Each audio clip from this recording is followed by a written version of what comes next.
বিয়াখন মালিগাঁৱত মই আহিছোঁ মাৰ লগত।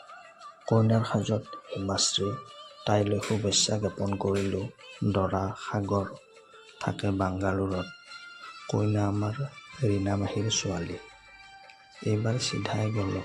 ৪-৫টামান পানী পুৰি গ্ৰেফতাৰ কৰি পেটত সোমাই থলোঁ। বিবাহ বাৰু কেইপ্ৰকাৰৰ।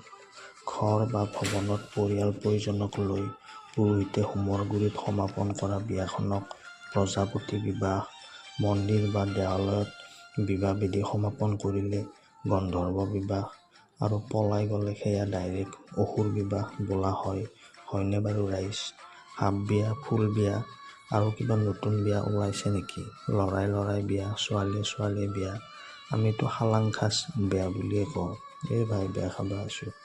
বাৰু বাদ দিয়ক।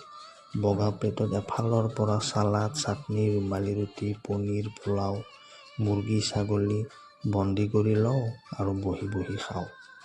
বিয়া ঘৰত দিয়া ১২০ জৰ্দা পাণ, দাদা পাতল চুপাৰী। বিয়া ঘৰত দিয়া ১২০ জৰ্দা পাণ আৰু অসমীয়াৰ আৱেগ বিহু গান, দুয়োটাই প্ৰিয় ৰাইজ মোৰ। ভিডিঅ'টো ভাল পালে লাইক কমেণ্ট কৰি দিব। ধন্যবাদ।